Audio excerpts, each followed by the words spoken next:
concentrate now. The whole point of HTML is to give your content structure. But when used in conjunction with CSS, it helps lay out your page.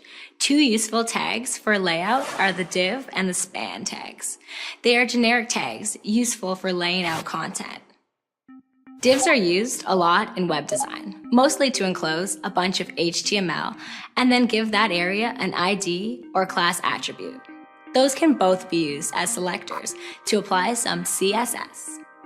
Spans are used for a smaller bit of HTML, and they are inline, while divs are block level elements, which basically means it separates itself from the content above and below it, while the span acts like nothing happened, and things go on as usual, like this.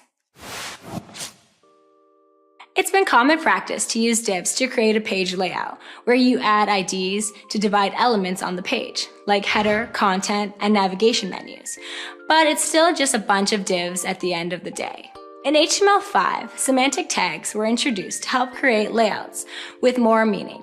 It's like when a girl says something, but you don't really know what she means. That's how it used to be with div. But now, with HTML5, you know tags mean what they say. For example, in HTML5, there is a header tag, which would replace something like div with an ID attribute of header. A few more new tags are nav, section, aside, footer, and more. If your HTML page starts to get big, you'll want to leave a comment, especially for where tags end. To leave a comment, start with an angle bracket, then an exclamation point, and 2 hyphens, the comment, and then the first part in reverse.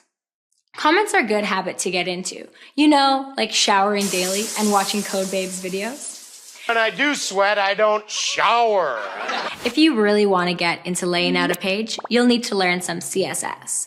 But we wanted to give you a quick overview. So, you're almost done with HTML. Just one more lesson. Hope you can finish.